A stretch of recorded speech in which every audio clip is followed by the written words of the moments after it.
120 days ago, you could recognize this country. I don't recognize this country now. And, we've got ICE agents wearing masks like Klan hoods, right, to literally, deliberately intimidate people. San Diego. And to not show their faces. God, you know What's what? that? Since you brought, I want to talk about happier things like Ukraine, but San Diego. Now that you brought it up, Ken said, Right, in Balboa Park. Ken said if these videos out of San Diego are legit, the national media should be all over it. Forget the resistance part. Focus on the fact that the so-called ICE agents are driving in what look like private vehicles, wearing camouflage they bought from Spirit Halloween, and one of them's carrying a paintball gun. If these are federal agents, that's a problem. If they aren't federal agents, it's a bigger problem. Right?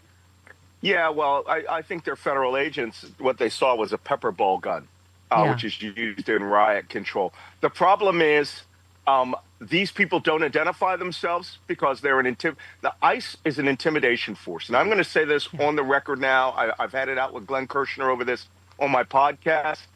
That body needs to be, that organization, when Congress comes back in, if we can take control of Congress, needs to be defunded and rebuilt, restructured from the ground up, or just eliminated. Yeah. As a body. They have become a paramilitary secret police now. Yeah. All right. And I don't know who they are.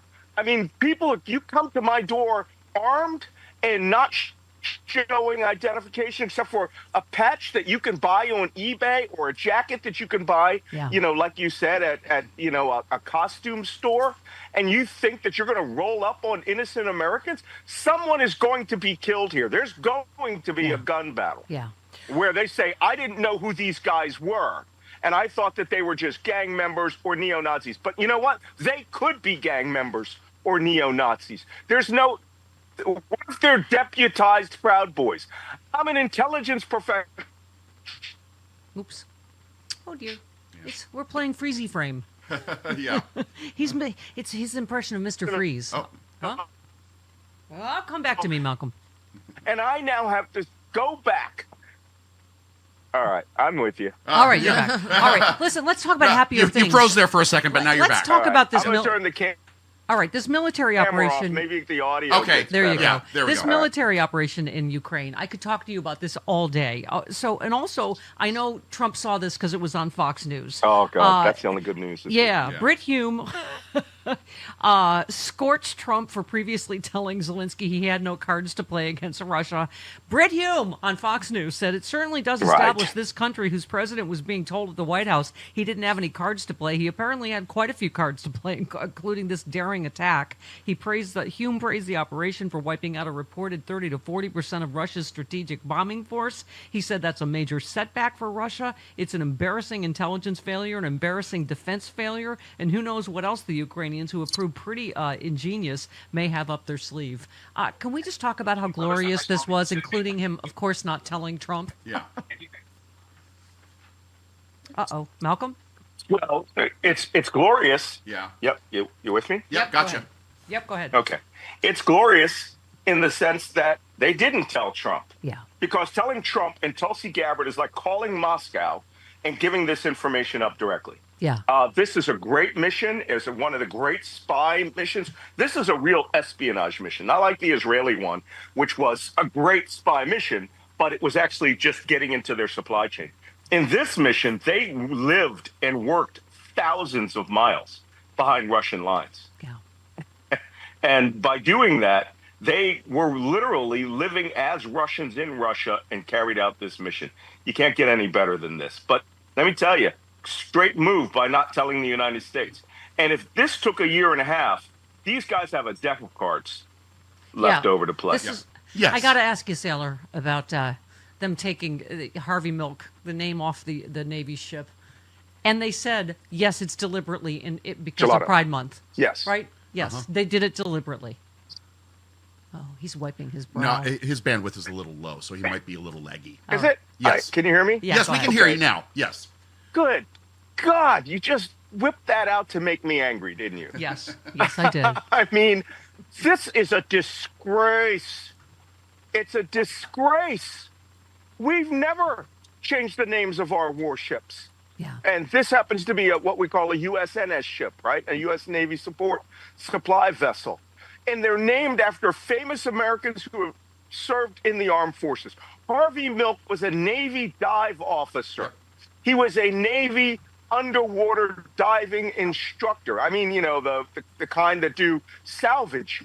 He deserves that. And to come out and say, we deliberately are going to change that on the first day of Pride Month, right, is double fingers up to the entire gay community. There have always been gays, lesbians, transgendered, queer people in the armed forces going back to the first days of the revolution. You're never going to stop that. They just never said it out loud, but they were always there and serving with honor. We have Medal of Honor winners. We have SEALs who are transgender. So for this to come out and say, we're going to be openly bigoted, sexist, and racist and change the name of the ship. They're talking about doing that to the Thurgood Marshall, Thurgood, Harriet Tubman. To the Harriet Tubman.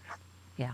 Malcolm, while we're on in Pride Month. I was in a good mood until just a minute ago. I'm sorry. But, can I just say also in Pride Month, you retweeted this heartbreaking statement from Jonathan Joss's husband about his death. So you probably heard San Antonio police have said it's not a hate crime. Monica said they were threatened that their house would be burned down. Then it was burned down. They came to see the remains of the house and found the skull of their dog and his leash strategically placed. As they grieved, a neighbor came and shot at them. Jonathan pushed his husband out of the way and was shot fatally. It was by definition a hate crime. I mean, I don't know where we're at when you can go, that's not a hate crime. Absolutely. And then, the police, I have bad feelings about this story. I think they're going to be trying to push it down to manslaughter. You know what? People, I'm just flabbergasted these days because we've become, as an official policy, a white supremacist nation. Yeah. All right? And that includes being bigoted against people of color, against gays, against Jews, and all the rest of it. Well, if you're a homeowner, you need to listen to this. In today's AI and cyber world, scammers are stealing home titles and your equity is the target. Here's how it works. Criminals forge your signature on one document, use a fake notary stamp, pay a small fee with your county, and just like that, your home title has been transferred out of your name. Then they take out loans using your equity or even sell your property.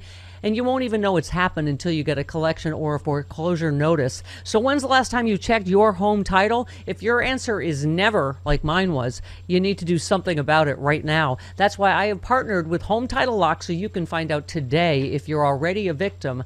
Go to HometitleLock.com/Stephanie. You will get a free title history report and a free trial of their $1 million triple lock protection. That's 24/7 monitoring of your title, urgent alerts to any changes, and if fraud does happen, they'll spend up to $1 million to fix it. Find out why I trust Home Title Lock. Protect yourself like I did. Don't be a victim. Protect your equity today. Go to HometitleLock.com/Stephanie. One more time, HometitleLock.com/Stephanie.